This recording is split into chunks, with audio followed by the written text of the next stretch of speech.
उत्तर प्रदेश की राजनीति में आज बड़ा दिन, क्योंकि यूपी में योगी मंत्रिमंडल का विस्तार हो गया है। राजधानी लखनऊ में आयोजित शपथ ग्रहण समारोह में नए मंत्रियों को पद एवं गोपनीयता की शपथ दिलाई गई है। योगी मंत्रिमंडल में 6 नए चेहरों को शामिल किया गया है, जबकि 2 मौजूदा मंत्रियों को प्रमोशन देकर कैबिनेट मंत्री बना दिया गया है। आपको बता दें कि सबसे पहले पूर्व प्रदेश अध्यक्ष भूपेंद्र चौधरी ने कैबिनेट मंत्री की शपथ ली। समाजवादी के बागी विधायक मनोज पांडे को भी योगी कैबिनेट में जगह दी गई है। वहीं कृष्णा पासवान, सुरेंद्र तिलेर, हंसराज विश्वकर्मा और कैलाश राजपूत ने भी मंत्री के तौर पर शपथ ग्रहण की है। तो बड़ा फेरबदल ये देखा जा रहा है। हालांकि 2027 के चुनाव को साधने के लिए यहाँ पर तमाम जोड़ तोड़ जो है वो देखे गए हैं। जिस तरीके से 3 ओबीसी, 2 दलित, 1 ब्राह्मण चेहरा जो है वो सामने आया है, और दूसरी तरफ समाजवादी पार्टी जो है वो लगातार यही कह रही है कि 9 साल में कुछ नहीं कर पाए तो चुनाव से 9 महीने पहले ये चेहरों को बदलकर क्या कुछ कर लेंगे। अब इस पर तमाम तरह की प्रतिक्रियाएं भी सामने आ रही हैं। लेकिन योगी कैबिनेट के जो नए मंत्री हैं उनके चेहरे, उनके नाम एक बार आपको बता देते हैं।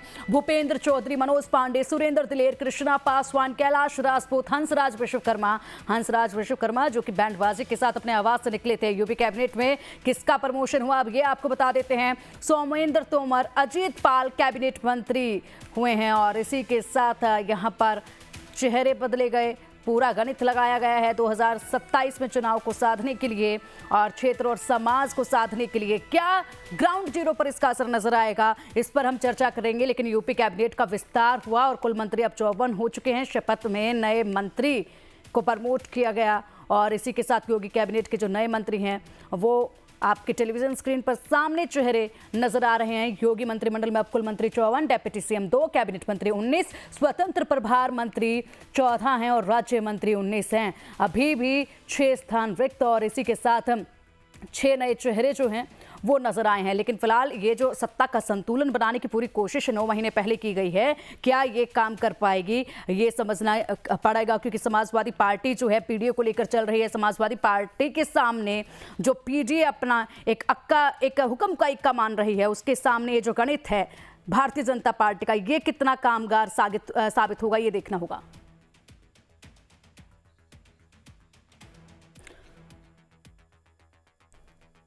तो हमारे खास मेहमानों से चर्चा करेंगे, लेकिन पहले चलते हमारे सहयोगी राजीव ओझा का। राजीव, देखिए बड़े नामों का फेरबदल किया गया है, पूरा गणित जो है वो लगाया गया है। 3 ओबीसी, 2 दलित, 1 ब्राह्मण, पूरी तरीके से 1 2 3 की गिनती होती है, लेकिन उसे रिवर्स कर दिया गया। 3 2 1 की गिनती अब देखी जा रही है। ग्राउंड जीरो पर क्या काम कर पाएगा ये गणित? जी देखिए, ग्राउंड पर ही काम करने के लिए बदलाव किया गया है और संदेश देने की कोशिश की गई है कि भारतीय जनता पार्टी का भी सोशल इंजीनियरिंग में भरोसा है, और पहले से भी लगातार चूंकि ये बदलाव किया गया निश्चित रूप से 2024 के लोकसभा चुनाव के बाद के परिणामों को देखते हुए किया गया है। लेकिन आप देखिए ऐसे समय किया गया जब पार्टी का मनोबल बहुत हाई है। एक तरह से देखा जाए तो मनोवैज्ञानिक बढ़त मिली हुई है। 3 राज्यों में बड़ी सफलता मिली है, खासकर पश्चिम बंगाल के चुनाव के परिणाम से उत्तर प्रदेश में कार्यकर्ताओं का, खुद जनता में भी एक बड़ा भरोसा भाजपा के प्रति बढ़ा है। उसके बावजूद Bharatiya Janata party ground reality पर चलती है और उसे स्वीकार करते हुए अपने भीतर बदलाव कर रही है। आज आप देखिएगा कुछ 8 लोगों में जिस तरह का बदलाव हुआ है, सिर्फ एक फॉरवर्ड बिरादरी से, एक ब्राह्मण चेहरे को लिया गया है, बाकी ज़्यादातर दलित और ओबीसी वर्ग से हैं। दलित में एक महिला को मौका दिया गया, और इसी तरह से एक दलित और लाया गया, और क्षेत्रीय समीकरण साधने के लिए किया गया। यानी अलीगढ़ से किया गया, कहीं कन्नौज से किया गया, कहीं फतेहपुर से किया गया, तो क्षेत्रीय संतुलन भी साधा गया, जातीय समीकरण भी साधा गया है। और ये सारे लोग जब फील्ड में जाएंगे, चूंकि चुनाव का समय अब काफ़ी कम बचा है, अगले ही साल यानी 1 साल से भी कम समय बचा हुआ है, तो उससे पहले ये संदेश दिया गया है कि फील्ड में जब वे मंत्री के रूप में जाएंगे कि जनता के भी संदेश जाएगा। और जो मुख्य विपक्षी दल समाजवादी पार्टी है, जो बार बार पीडीए का नारा देती रही है, जिसमें पिछड़ा और दलित पर उनका फोकस है, उन दोनों की काट खोजने की कोशिश की गई है। और भारतीय जनता पार्टी चूँकि चुनाव का एक बड़ा प्रबंधन करती है और संदेशों के जरिए काम करती है, इसके बाद 2-3 दिन बाद भी भारतीय जनता पार्टी की प्रदेश कमेटी भी आने वाली है। यानी जो मौजूदा प्रदेश अध्यक्ष हैं पंकज चौधरी, वो अपनी प्रदेश कमेटी घोषित करने वाले हैं। उस कमेटी में भी ऐसे ही चेहरों को लाया जाएगा और सोशल इंजीनियरिंग का पूरा ध्यान रखा जाएगा। उसके जरिए भी एक बड़ा संदेश दिया जाएगा। यानी अब पार्टी सरकार के इसी चेहरे के साथ और पार्टी के जो आने वाला चेहरा है प्रदेश कमेटी के जरिए, उसके साथ अगले साल होने वाले चुनाव में जाने वाली है। जी ठीक है राजीव जी, आएंगे आपके पास, और हमारे साथ इस वक्त वरिष्ठ पत्रकार वीएस चंद्रशेखर जी भी हैं। सर, एक बार फिर से स्वागत है आपका लाइव टाइम्स पर। भारतीय जनता पार्टी के पास, योगी सरकार के पास चुनाव से पहले ये आखिरी मौका था ग्राउंड पर क्षेत्र को और यहाँ पर जातीय समीकरण को साधने का। जो चेहरे सामने आए हैं, जो गणित यहाँ पर जो फॉर्मूला अप्लाई किया गया है, क्या वाकई में कामगार होगा ये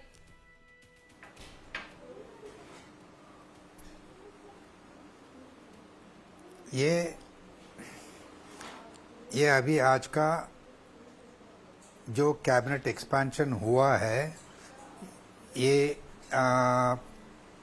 एक तरफ का सोशल बैलेंसिंग और रीजनल बैलेंसिंग दोनों किया है। योगी सरकार ने, योगी जी ने अभी आपका मंत्री परिषद का ये विस्तार किया है। इसी से वो अपना ये पूरा तैयारी का अगला आखिरी मौका है। ये गवर्नमेंट की तरफ से ये अभी अगले साल आने वाला वो इलेक्शन में वो कैसे वो फेस करना है।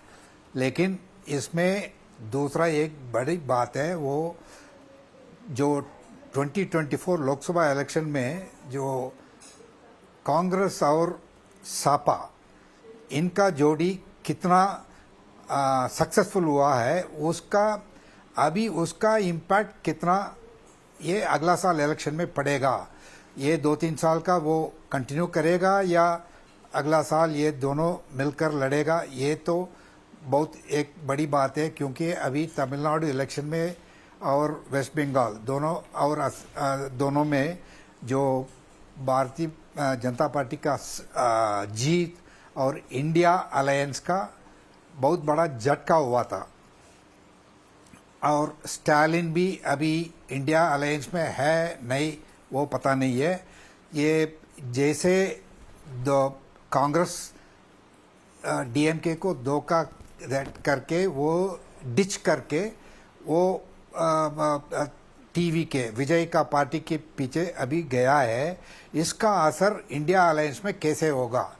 ये 27 यूपी इलेक्शन में और बाद में लोकसभा इलेक्शन 29 में कैसे होगा, ये हम वक्त बताएगा। हम इंतज़ार करना पड़ेगा। लेकिन आप एक अखिलेश यादव जी का एक ट्वीट आप देखा होगा, ये तमिलनाडु इलेक्शन के असेंबली इलेक्शन के बाद तुरंत बाद जैसे वो डीएमके और कांग्रेस का ये कांग्रेस डीएमके का छोड़कर गया है, तब एक फ़ोटो स्टालिन और ममता बनर्जी दोनों का साथ वो अपना फ़ोटो डाल के बोला हम ये हमारा फ्रेंड्स को ऐसे छोड़ के नहीं जाएंगे। ये तो एक मैसेज था। वो कांग्रेस के राहुल गांधी कैसे डीएमके को डिश करके गया है।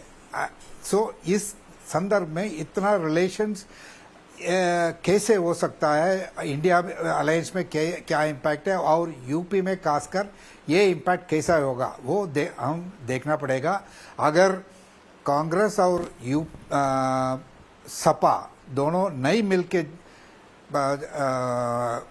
लड़ेंगे तब और योगी जी का और बीजेपी का आसान होगा इलेक्शन।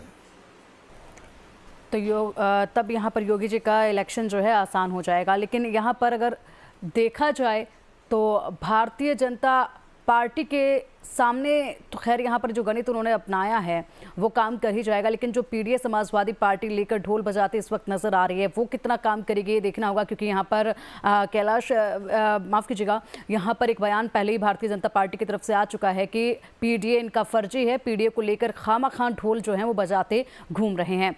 चलिए, हमारे साथ और भी खास मेहमान जुड़ चुके हैं। विनोद शुक्ला जी हमारे साथ जुड़ चुके हैं, संजीव कौशिक जी भी हमारे साथ है। विनोद सर, आपका रुख करना चाहेंगे, ये जो गणित लगाया गया है ये आपको कितना असरदार नजर आता है समाजवादी पार्टी के पीडीए के सामने? देखिए, दो चीजें हैं इसमें पिंकी जी। पहली बात तो ये कि लगभग 1 साल का टाइम बाकी है, उसमें कितना परफॉर्मेंस होगा, कितना नहीं हो पाएगा, कितना सीप इन करेगा, ये पता नहीं चलेगा। सीधे तौर पर यह है कि चुनाव में जाएंगे वो योगी आदित्यनाथ के परफॉर्मेंस पर जाएंगे। और योगी आदित्यनाथ का परफॉर्मेंस और उनका ट्रैक रिकॉर्ड अब तक उत्तर प्रदेश में बहुत दुरुस्त है। लेकिन ये जो नया मतलब 8 लोगों को इंडक्ट किया गया है, उससे उनके वोटर्स को, उस इलाके को मैसेज देने की कोशिश की जाएगी कि आपको रिप्रेजेंटेशन मिला है। तो ये लोगों के लिए तो निश्चित तौर पर प्रभावी होगा। इनके परफॉर्मेंस से डिसाइड नहीं होगा कि उनको वोट किया जाना चाहिए, क्या नहीं जाना चाहिए।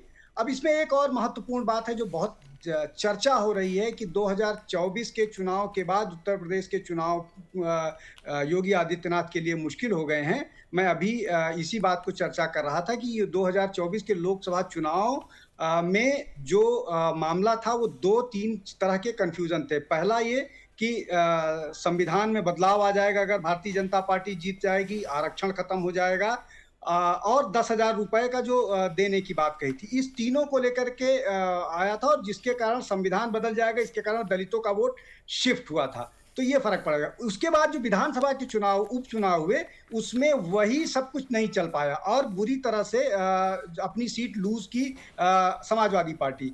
यहाँ तक कि कुंदरकी जैसी सीट जहाँ पर 70% मुसलमान मतदाता है, वो सीट भी समाजवादी पार्टी हार गई। ये एक हो गया। और अब दूसरा एक महत्वपूर्ण बात है जो आप चर्चा भी अभी कर रही थी कि क्या ये अलायंस के साथ जाएंगे तो फर्क पड़ेगा। आप इसके पहले 2 बार का ट्रैक रिकॉर्ड उठाकर देख लीजिए, समाजवादी पार्टी और बहुजन समाज पार्टी और समाजवादी पार्टी और कांग्रेस इसके पहले भी चुनाव लड़ी है और इसी के सामने लड़ी और हारी है। तो ये वो फर्क नहीं पड़ने वाला है। मुझे लग रहा है कि 24 और अब में बहुत अंतर है। बहुत सारी चीजें जो कंफ्यूजन था वो लोगों का दूर हुआ है, विशेष रूप से दलित समाज में। और इस बार दलित समाज से 2 लोगों को इंडक्ट किया गया है, तो निश्चित तौर पर क्षेत्र में उसका फर्क पड़ेगा। तो मुझे लग रहा है परिस्थितियां बहुत बदली हुई हैं और ये जो समीकरण नए बिठाए गए हैं ये भी रिफ्लेक्ट होंगे, जनता के बीच रिफ्लेक्ट होंगे। उन नेताओं पर मुझे उतना रिफ्लेक्शन नहीं दिखता है। जी पिंकी।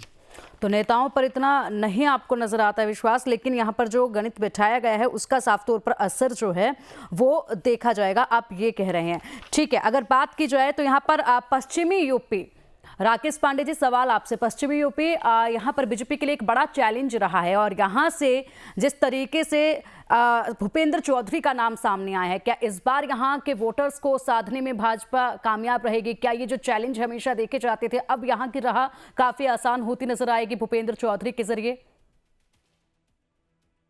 आज भूपेंद्र चौधरी सहित जिन अन्य लोगों को बनाया गया है मंत्री, वो ज्यादातर उसी क्षेत्र से हैं और जाहिर है कि भारतीय जनता पार्टी पश्चिमी उत्तर प्रदेश को बहुत गंभीरता से ले रही है। वहाँ पर उनका आरजेडी के साथ अलायंस भी है, तो वो मुझे नहीं लगता है कि इनको कोई बहुत कठिनाई होने वाली है। असली लड़ाई जो होगी ये 2024 में जिस तरीके से कांग्रेस और एनडीए को इंडिया अलायंस को जो उनका मनोबल बढ़ा था, वो उसके बाद बिहार, महाराष्ट्र, हरियाणा, उसके बाद जो विधानसभा के चुनाव हुए, खास करके बंगाल तक पहुंचते पहुंचते उनका मनोबल टूट चुका है। वो 2027 में एक बार फिर कोशिश करेगा इंडिया अलायंस कि यहाँ पर वो एकजुट हो करके बीजेपी को फिर रोकने की कोशिश करेगी। असली केवल परिवर्तन अब जो निगाह देखनी है, जिस बात पर नजर रखनी है, वो ये देखना है कि इंडिया अलायंस के गठबंधन आपस में कैसे तालमेल बिठा पाते हैं, कितनी एकजुटता दिखा पाते हैं। अन्यथा बीजेपी के रथ को अब कोई रोक नहीं पाएगा। लेकिन राकेश पांडे जी, अगर देखा जाए तो इंडिया अलायंस की जैसे आप बात करेंगे बड़ा चैलेंज रहेगा। यहाँ पर अखिलेश यादव इन दिनों कुछ और ही संदेश देते घूम रहे हैं, स्टालिन से मुलाकात कर रहे हैं, ममता से मुलाकात कर रहे हैं कि मुश्किल वक्त में भी हम साथ खड़े हैं। उधर डीएमके का साथ कांग्रेस ने छोड़ दिया है, उधर कांग्रेस के ही वरिष्ठ नेता जो हैं वो अपनी ही नीतियों पर सवाल खड़े कर रहे हैं कि डीएमके का साथ क्यों छोड़ा, आप ऐसे साथ कैसे छोड़ सकते हैं। तो यहाँ पर कहीं ना कहीं अखिलेश यादव की टेंशन है ये कि कभी भी कुछ भी यहाँ पर कांग्रेस का फैसला हो सकता है। वो इंडिया अलायंस के दुहाई जरूर देते हैं कि हम सब एक साथ हैं, लेकिन वक्त पड़ने पर सबकी राहें कुछ अलग नजर आती हैं। देखिए, बीजेपी को का रास्ता अगर रोकना है तो पिछले 2024 में उत्तर प्रदेश की लोकसभा चुनाव में सपा को जो कामयाबी मिली थी और जिस तरीके से उससे कांग्रेस समेत पूरी एनडीए अलायंस का मनोबल बहुत बढ़ा हुआ था, आज वो ध्वस्त हो चुका है। अब अगर उत्तर प्रदेश कि 2027 के जो चुनाव जो हैं उससे जो लहर उठेगी वो सीधे दिल्ली को जाएगी। वहां मैं यही बात कह रहा हूं कि अगर बीजेपी का रास्ता रोकना है, बीजेपी का मनोबल को गिराने की कोशिश करेगा इंडिया अलायंस, उनको ले दे करके अगर वो ऐसा नहीं कर पाते हैं तो बीजेपी का क्लियर स्वीप है, बीजेपी की क्लीन स्वीप है। अब इस मनोबल के बाद जो है बीजेपी यूपी भी जीतेगी, दिल्ली भी जीतेगी। ठीक है सर, आएंगे आपके पास। हमारे सहयोगी राजीव ओझा फिलहाल जुड़े हुए हैं ग्राउंड से। राजीव, क्या कुछ अपडेट यहाँ पर निकलकर सामने आ रही है? क्योंकि देखा जाए तो हंसराज विश्वकर्मा जो है वो बैंड बाजे के साथ अपने आवास से निकले थे, काफ़ी चहल पहल देखी जा रही है। अगर अलग अलग वर्गों की हम बात करते हैं तो यहाँ पर कहीं ना कहीं तमाम जो वर्ग हैं उनमें भी एक लहर जो है इस वक्त देखी जा रही है। चर्चाओं सुबघाट जो है वो इतने बड़े विस्तार के बाद देखी जा रही है। अगर दलित वर्ग की बात की जाए तो कुल मिलाकर अब 8 मंत्री जो हैं वो दलित वर्ग से हो चुके हैं। 2 चेहरों को आज आगे लाया गया है, इनको मिलाकर कुल 8 मंत्री अब दलित वर्ग से हैं। जी देखिए, शपथ ग्रहण समारोह समाप्त हो चुका है और सभी मंत्री जिन्होंने शपथ ली है और जो आमंत्रित थे सभी वहां से निकल रहे हैं और जनभवन से लगातार गाड़ियां बाहर आ रही हैं। जो अभी आपने बात की मंत्रियों की और उनके चेहरों से भारतीय जनता पार्टी को फायदा होने की, उसमें निश्चित रूप से जिन जिन चेहरों को चुना गया है उनके जरिए उनकी जातियों को एक बड़ा संदेश देने की कोशिश हुई है। जैसे पिछड़े वर्ग में जिन जातियों का प्रभुत्व है, जैसे विश्वकर्मा समाज है, तो विश्वकर्मा समाज को एक संदेश देने के लिए हंसराज विश्वकर्मा को चुना गया। भारतीय जनता पार्टी लगातार इन्हें प्रमोट कर रही है। इन्हें बनारस में यानी प्रधानमंत्री के संसदीय क्षेत्र में जिलाध्यक्ष बनाया गया था। जिलाध्यक्ष के बाद सीधे इन्हें एमएलसी बनाया गया और एमएलसी के बाद अब इन्हें राज्यमंत्री पद की शपथ दिलाई गई है।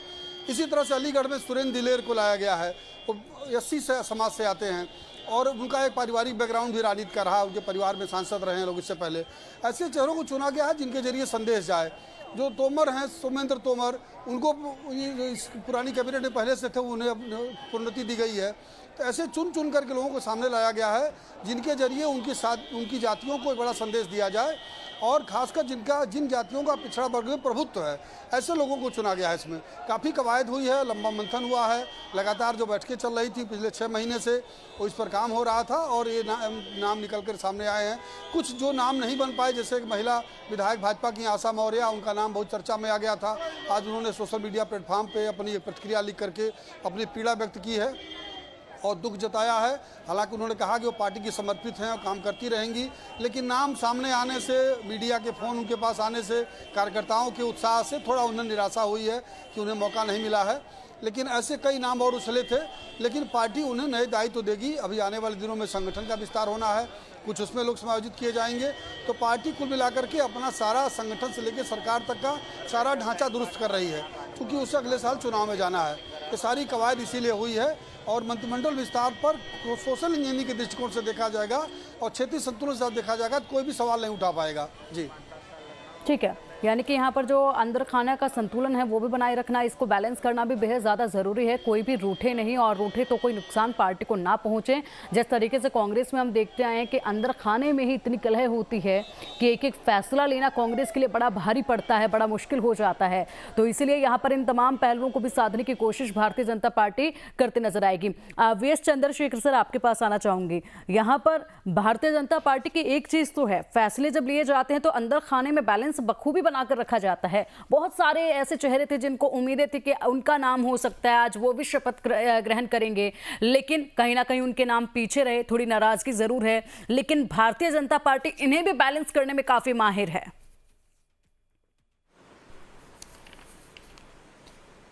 जरूर। आप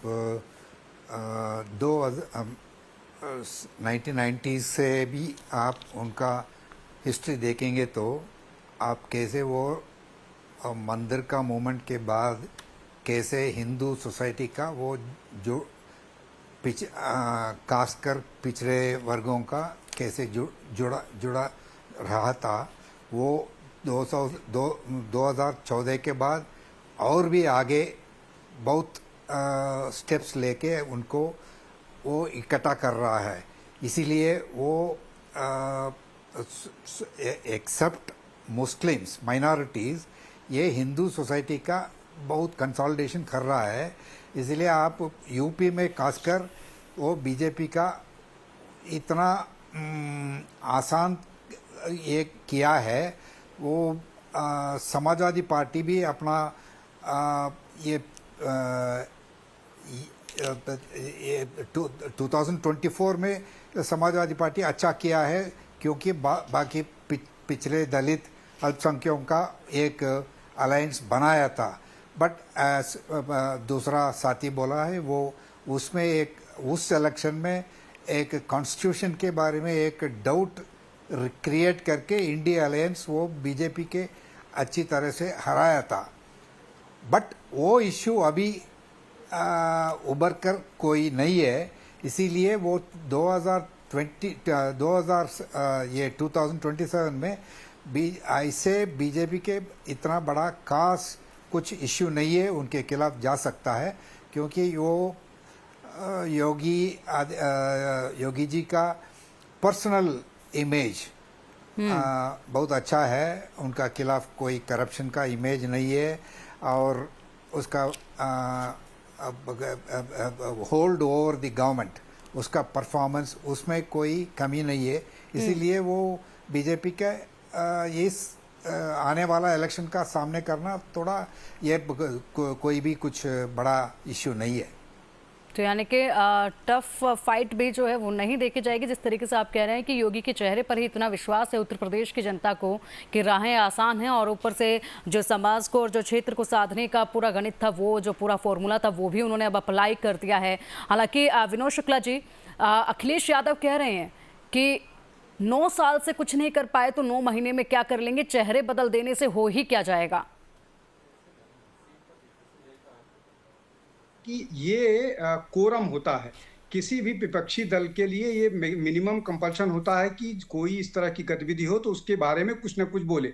तो ये अखिलेश ने कोरम पूरा कर दिया है। लेकिन मैं उनकी स्ट्रैटेजी या उनकी जो वो है उसको समझाने की कोशिश करता हूँ। देखिए, वो ये कहेंगे कि 9 साल में भारतीय जनता पार्टी की सरकार कुछ नहीं कर पाई है, लेकिन उनके पास भी भारतीय जनता पार्टी सरकार के खिलाफ उठाने के लिए मुद्दा नहीं है। वो उठाते क्या है मुद्दा, वो तमिलनाडु के दीपोत्थान वाले मामले पर डीएमके सरकार के समर्थन में खड़े हो जाते हैं, जिस सरकार को वहां की जनता रिजेक्ट कर देती है। वो पश्चिम बंगाल की सरकार को और ममता बनर्जी को समर्थन करते दिखते हैं। उनके पास उत्तर प्रदेश में उठाने के लिए कोई मसला नहीं है, उनको उत्तर प्रदेश में चुनाव लड़ना है। तो सिर्फ इसलिए वो दीपोत्थान वाले मामले में या ममता बनर्जी के साथ इसलिए खड़े थे कि ये लोग अपीजमेंट करते हैं और इनके बयान एंटी हिंदू होते हैं और हिंदुत्व के खिलाफ बोलते हैं। तो ये आप उत्तर प्रदेश का योगी आदित्यनाथ का की आलोचना नहीं कर रहे थे, आप योगी आदित्यनाथ का वोट बैंक बढ़ा रहे थे। जैसे ही आप हिंदुत्व के बारे में उनके खिलाफ बोलने की कोशिश कीजिएगा वैसे, और आप योगी आदित्यनाथ की आलोचना कीजिएगा, तो आप उनके समर्थन और उनके साथ खड़े नजर आते हैं। अब दूसरा बात बताता हूं मैं, कंफ्यूजन कैसे है। एक तरफ आप अपीजमेंट की बात करते हो, दूसरी तरफ आप हनुमान चालीसा करते हुए ट्वीट करते हो, बड़ा मंगल के दिन किए, फिर उनके मुस्लिम प्रवक्ता ने डिबेट्स में हनुमान चालीसा गाना शुरू किया। तो ये आपकी बड़ी कंफ्यूज सी कैंपेन 1 साल पहले ही शुरू हुई है। कंफ्यूज से हैं आप कि आपको करना क्या है, आपको जाना क्या है, आपकी पॉलिटिकल स्ट्रेटजी क्या है, आपको योगी के खिलाफ किस मुद्दे पर। और ये जो पीडीए वाला मामला है ना, ये पीडीए वाले की हवा पीडीए के लोग ही निकाल रहे हैं।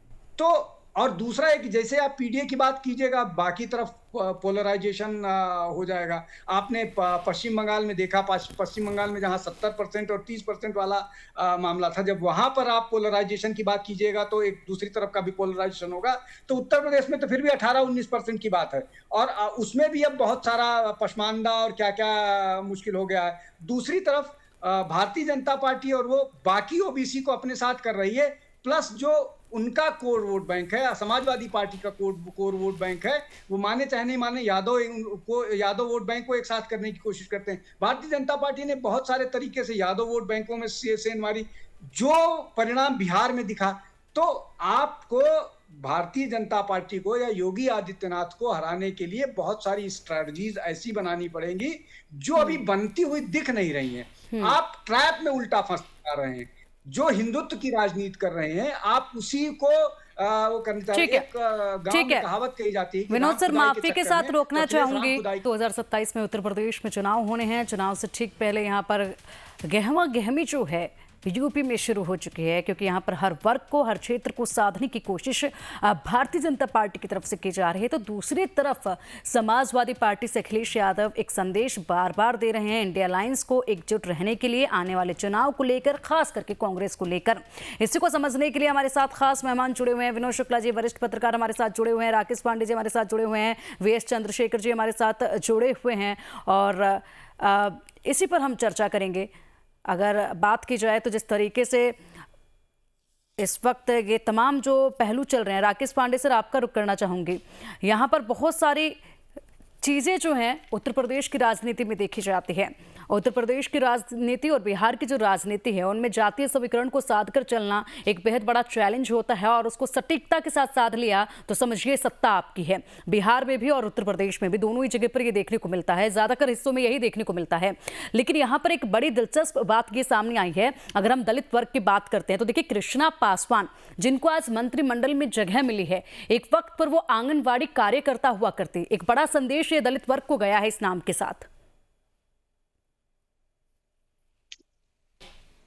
देखिए, भारतीय जनता पार्टी जहाँ तक सामाजिक समीकरणों को साधने की बात है, एक एक कदम, एक एक वर्ग को बहुत गंभीरता से ले रही है। जैसे आपने कृष्णा पासवान की बात की, कृष्णा पासवान आंगनबाड़ी कार्यकर्ता थी, दलित समाज से आती हैं।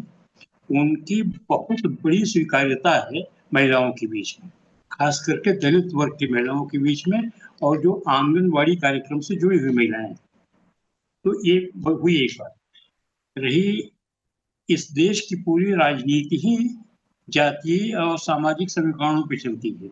बिहार और उत्तर प्रदेश ही नहीं, बिहार और उत्तर प्रदेश में तो ये बात एकदम साफ साफ। बसपा के कमजोर होने के बाद से दलित वोट किसकी तरफ जाएगा, किसकी तरफ जाता रहा है, हाँ, ये सबसे महत्वपूर्ण बात हुई है।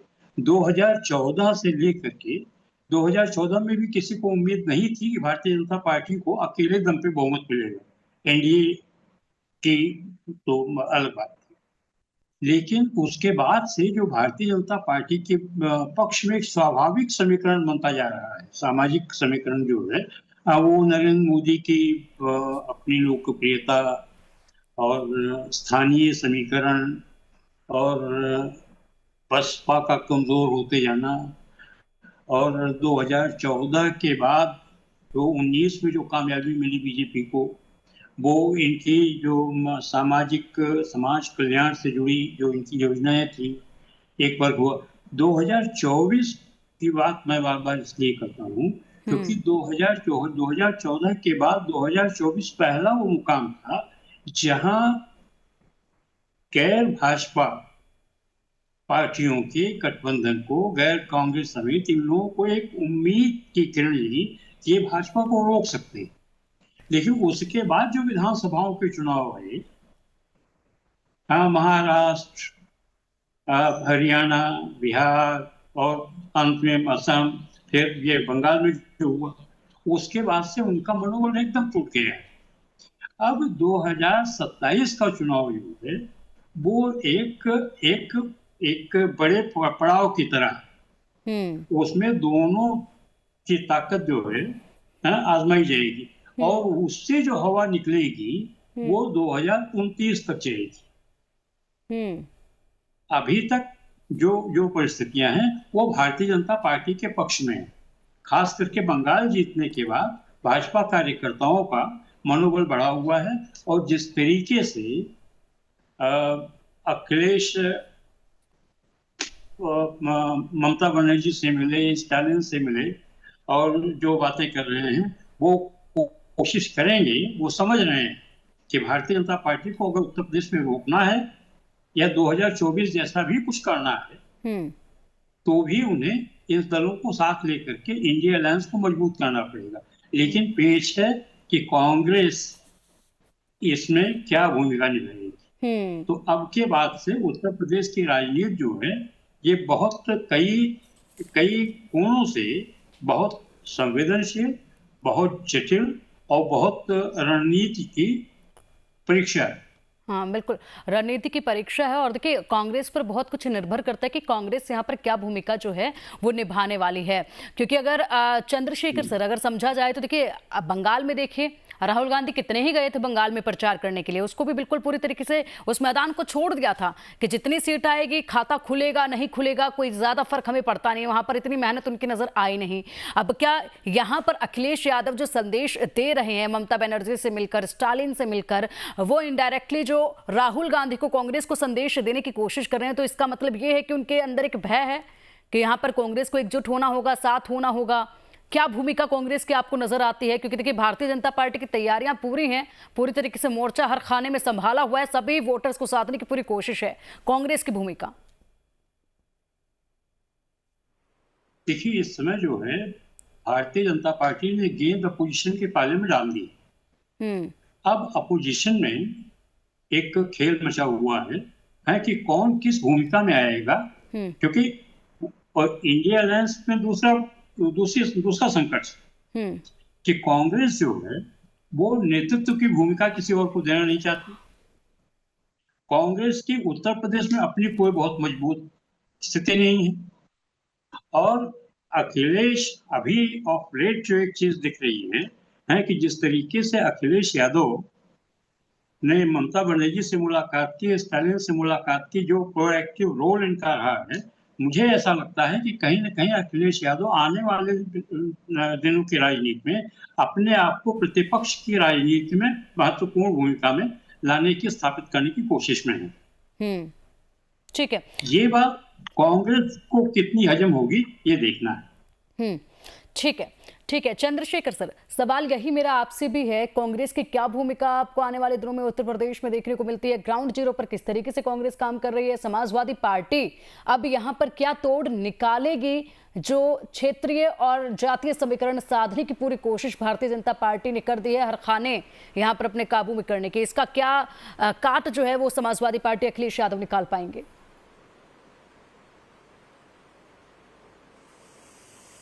ये कांग्रेस पार्टी खासकर वो राहुल गांधी जी जैसे ही वो डीएमके डिफीट हो गया, तब वो टीवी के जीत गया, उसके साथ जुड़ गया, ऐसा काम ये यूपी में नहीं कर सकता है।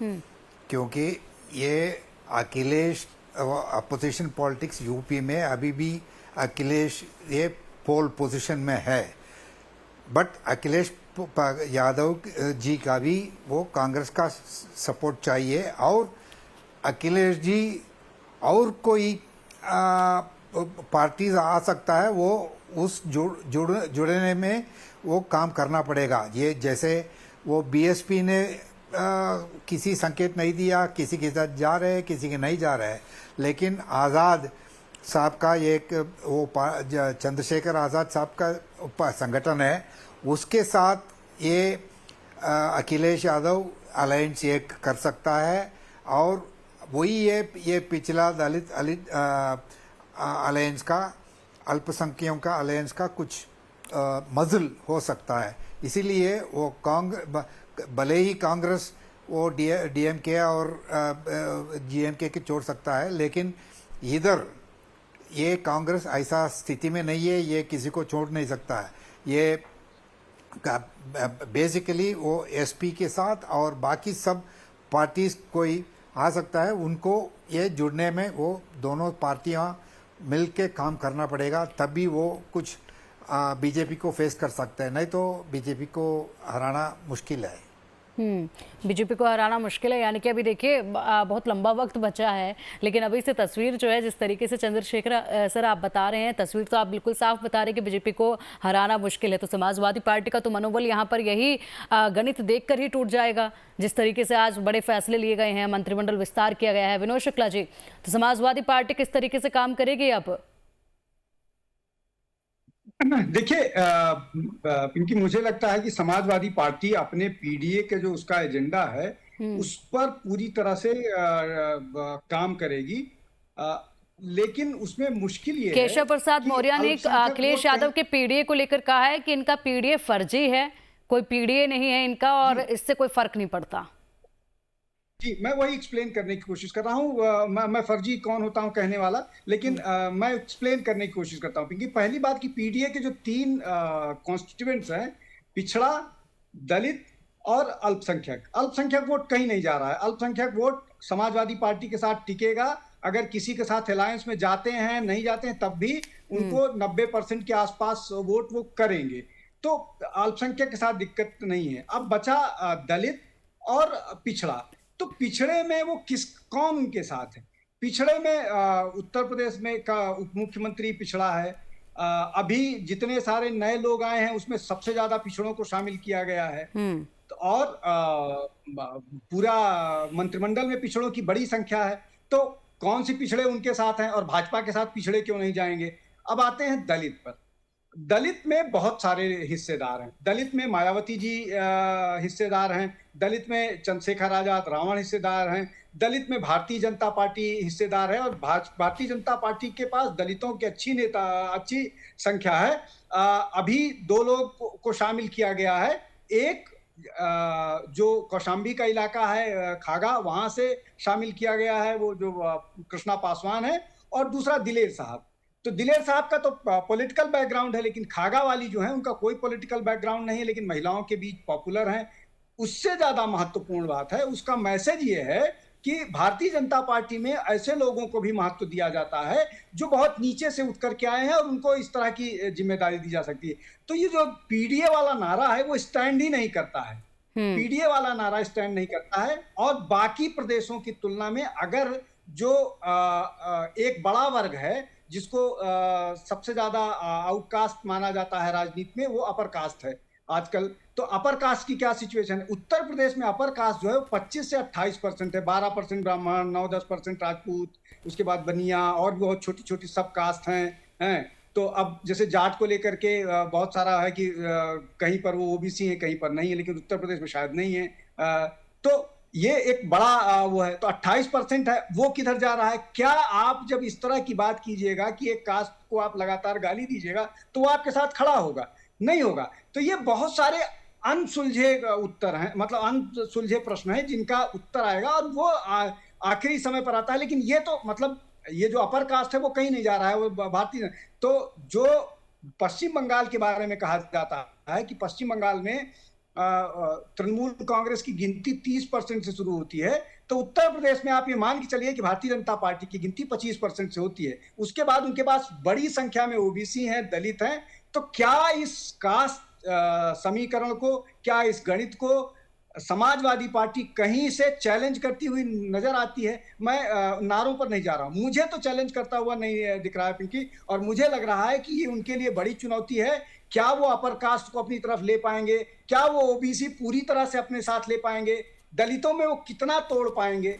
ये बड़ी चुनौती है। 2024 से अगर इसको आंक करके चलेंगे तो अगर 2024 के लोकसभा चुनाव के हिसाब से वो अपनी रणनीति बना रहे हैं, तब निश्चित तौर पर मैं अभी कह देता हूं कि वो चुनाव हार चुके हैं। 10 विधानसभा के चुनाव में वो 8 हार गए थे। कुंदरकी जहां पर 70% मुसलमान है वो चुनाव हारे थे। ऐसे ही और बहुत सारे चुनाव हारे थे। तो मुझे लगता है कि समाजवादी पार्टी को रीस्ट्रेटेजाइज करने की जरूरत है। मैं जीतने की बात ही नहीं कर रहा हूं, कम से कम चैलेंज देने के लिए भारतीय जनता पार्टी। जीतना तो अभी दूर की कौड़ी है। साथ मिलकर भी नहीं, इंडिया अलायंस साथ एकजुट होकर भी नहीं कुछ रणनीति बना पाएगी? ये बिल्कुल, मैं उस पर भी आ जाता हूं। पिंकी, ये बताइए कांग्रेस के पास कितना वोट है? 2%, 1.5%। और उनके जो 2 विधायक जीत के आए हैं, एक प्रमोद तिवारी की लड़की जीत के आई है, वो वैसे भी जीत जाएंगे। वो कांग्रेस से लड़े, इंडिपेंडेंट लड़े, किसी से लड़े, वो जीत जाएंगे। एक और जीत के आया है वो महाराजपुर से, तो वो 7 बार से हार रहा था, तो नारा दिया था कि अब की बार इनको ठेल ठाल के पार करो। तो क्या इस बार भी ठेल के पार करेंगे? तो उनके पास वोट बैंक नहीं है। जब आप जुड़ते हैं तो आपके पास समर्थन होना चाहिए ना। आप 20 पार्टी जोड़ लीजिए, समर्थन बेस आपके पास कुछ नहीं है। कुछ दिन पिछले चुनाव में वो एक पीस पार्टी और कौन कौन पार्टी करके 10 लोगों का अलायंस जुड़ा था, वो सारे चुनाव हार गए थे। तो आपके पास समर्थन होना चाहिए। अगर आपके पास समर्थन होंगे तब वो 1+1 11 बनता है। लेकिन अगर समर्थन ही आपके पास नहीं है तो वह 1+1 11 नहीं बनेगा, आप चुनाव हारिएगा। तो मुझे नहीं लगता कि कांग्रेस के पास इतना वोट बैंक है। बहन जी इनके साथ आएंगी नहीं। और चंद्रशेखर आजाद रावण का अपना इस चुनाव भी इस बार मुश्किल होने जा रहा है, जिस तरह की उनकी बयानबाजी हुई। आप भारतीय समाज में आप जितनी भी बात कीजिए, सेकुलरिज्म की बात कीजिए, किसी भी धर्म को आप गाली दीजिएगा तो उल्टा पड़ेगा। आप चाहे जिस धर्म की बात कीजिए, आपको अपनी बात रखनी चाहिए बिना किसी के साथ किसी को अपशब्द बोले। जी पिंकी। ठीक है, तो यानी कि यहाँ पर राकेश पांडे जी, एक तरफा मुकाबला इस बार नजर आएगा उत्तर प्रदेश में। जिस तरीके से यहाँ पर ये गणित बिठा दिया है, उसके बाद आप भी यही कह रहे हैं, चंद्रशेखर जी भी यही कह रहे हैं, विनोद शुक्ला जी भी यही कह रहे हैं कि समाजवादी पार्टी चैलेंज ही कर ले, कहीं पर स्टैंड ही कर ले तो बड़ी बात हो जाएगी, जीतने की बात तो दूर है। तो एक तरफा ये मुकाबला नजर आएगा इस बार। अभी तक तो यही लग रहा है, क्योंकि 2024 में जो परफॉर्मेंस समाजवादी पार्टी की थी पीडीए के फॉर्मूले को लेकर के, वो उनका सर्वश्रेष्ठ प्रदर्शन था और वो कमजोर हुआ है। उसके बाद से देश में जो हवा चली है बीजेपी की और बीजेपी के पक्ष में, उससे आज की स्थिति में और जो समीकरण सामने आ रहे हैं, आज की स्थिति में बीजेपी को क्लियर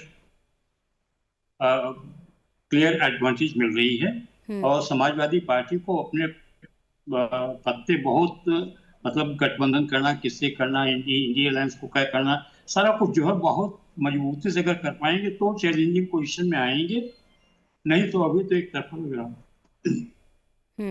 तो बहुत अभी आज की तारीख में भाजपा के पक्ष में एक तरफा, तो आज की तारीख में भाजपा के तरफ एक तरफा ये पूरा खेल नजर आ रहा है।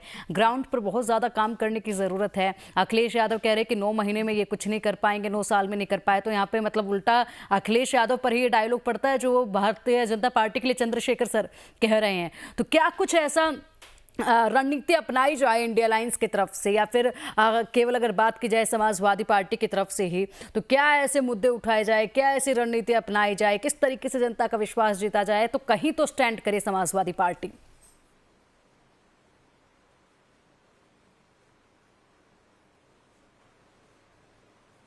चंद्रशेखर सर, क्या आवाज मिल पा रही है आपको? जी, ये मुझे नहीं पता है कैसे वो अखिलेश यादव जी ये सामना करेंगे, क्योंकि उनका जैसे 2024 में जैसे एक मुद्दा मिला था अपोजिशन के लिए, वो जैसे भय क्रिएट किया था, ये भाजपा आएगा तो कॉन्स्टिट्यूशन बदलेगा, वो रिजर्वेशन खत्म करेगा, ऐसा कोई इश्यू इंडिया अलायंस का कुछ नजर नहीं दिख रहा है। लेकिन छोटा सा एक रिलीफ होगा, ये कांग्रेस डीएमके को छोड़कर इधर आ गया, उसमें से थोड़ा अपर कास्ट का कांग्रेस का के खिलाफ जो नजर था वो कम हो सकता है, क्योंकि वो डीएमके ने वो एंटी हिंदुत्व और एंटी सनातन फीलिंग्स प्रकट कर रहा था, वो उसमें थोड़ा अभी कांग्रेस का रिलीफ मिलेगा, इसीलिए अपर कास्ट थोड़ा उनका थॉट प्रोसेस को तो थोड़ा चेंज कर सकता है। लेकिन अभी भी मुझे ऐसे नहीं लग रहा है ये अपोजिशन कुछ बड़ा अलायंस करके ये बीजेपी को डिफीट कर सकता है। That is what I feel. तो मतलब कोई राह यहाँ पर समाजवादी पार्टी के लिए बची नहीं है कि कोई अलायंस के साथ भी मिलकर कोई रणनीति बनाई जाए और उसके बाद ही कोई कदम आगे बढ़ाया जाए कि चैलेंज भी कर पाएं। तो अखिलेश यादव यानी कि पूरी तरीके से पीछे हटते ही नजर आएंगे इस बार। हालांकि पूरी कोशिश उनकी है, जिस तरीके के बयान उनके सामने आ रहे हैं, स्टालिन से जाकर वो मुलाकात कर रहे हैं, ममता बनर्जी से जाकर वो मुलाकात कर रहे हैं, एकता का संदेश, भाईचारे का संदेश और साथ का संदेश तो वो देने की पूरी कोशिश कर ही रहे हैं। लेकिन उत्तर प्रदेश में यहाँ पर तमाम क्षेत्रों को, जातियों को साधने का जो बड़ा चैलेंज है वो उनके सामने खड़ा है। जनता के बीच में जाकर विश्वास बनाने का जो चैलेंज है वो उनके सामने खड़ा है। इस पर काम करने का क्या कुछ रणनीति उनकी होनी चाहिए, ये उनकी पार्टी को समझ नहीं आ पा रहा है। तो ऐसे में कौन सी ऐसे रहा, अगर फिर एक तरफा ही मुकाबला हो गया है तो मुझे लगता नहीं कि अब आगे समाजवादी पार्टी को लेकर कोई भी चर्चा बचती है। विनोद शुक्ला जी। नहीं, देखिए, जब तक चुनाव नहीं होते हैं तब तक हम इस तरह की चर्चा करते हैं, लेकिन चुनाव तो होंगे और चुनाव में वो भरपूर कोशिश भी करेंगे। नहीं, मैं पिंकी एक बहुत फिर वो छोटा चुनाव सा आयोग और उदाहरण देता ईवीएम हूँ। पर ठीकरा फोड़ जी। देंगे। नहीं, मैं एक बहुत छोटा सा उदाहरण देता हूं जो चंद्रशेखर सर कह रहे थे अपर कास्ट को लेकर के। देखिए, बीजेपी ने आज एक सिर्फ अपर कास्ट या ब्राह्मण फेस जो है इंडक्शन में डाला। अब वो ऊंचा हार एक विधानसभा है, वहां से जीत करके आते हैं। पिछले चुनाव में 2024 के चुनाव में जो अवध वाला क्षेत्र है वहां पर कांग्रेस का परफॉर्मेंस बहुत अच्छा था। सीतापुर से एक सीट जीत करके आए थे, अमेठी रायबरेली दोनों जीत करके आए थे, अवध वाला इलाका है। और यूपी का ब्राह्मण अभी भी राहुल गांधी को ब्राह्मण ही मानता है, अभी भी उनको ब्राह्मण ही मानता है। सोशल मीडिया पर जो भी चले वो ब्राह्मण मान के ही उनको वोट करता है। लेकिन क्या वो अब उस पेस को कांग्रेस बरकरार रख पाई है? दो के दोनों नेता गायब हैं, प्लस ये जो मनोज पांडे आए हैं, ये इनकी एक तो दबंग वाली छवि है और ये उस इलाके में प्रभावी हैं। तो क्या बीजेपी ने अपने कार्ड्स जो है वो खेलना शुरू कर दी है और आपके पास सिर्फ पीडीए का जुमला है कहने के लिए, आप ग्राउंड पर कोई ऐसा काम करते हुए नहीं दिख रहे हैं। आप एक आध ब्राह्मण सम्मेलन ही कर देते, आप एक आध क्षत्रिय सम्मेलन ही कर देते जो राजनीति में होता है। आप अपने लोगों को ही, ओबीसीज को लेकर के ही कोई कार्यक्रम कर देते, आप दलितों को लेकर के ही कोई कार्यक्रम कर देते। अगर भारतीय जनता पार्टी के लिए चुनाव की तैयारियां 1 साल पहले शुरू हो गई है, जो दूसरी बार सरकार में है, आप लगातार 5 चुनाव हार करके आपके पास इतना टाइम है कि आप पश्चिम बंगाल चले जाते हैं, आप तमिलनाडु चले जाते हैं, आप लखनऊ में अपने लोगों से नहीं मिल पाते हैं। 12 बजे आपका दिन शुरू होता है अपने कार्यकर्ताओं से। तो एक तरफ राजनीति 24/7 है और दूसरी तरफ पार्ट टाइम राजनीति है, एक जो जिसको आप बोलिए कि विरासत वाली राजनीति है। तो केवल आप इसको जातीय समीकरण मत कहिए, तैयारियों की भी बात कहिए कि क्या तैयारियों के स्तर पर भी समाजवादी पार्टी भारतीय जनता पार्टी की तुलना में कहीं खड़ी होती है।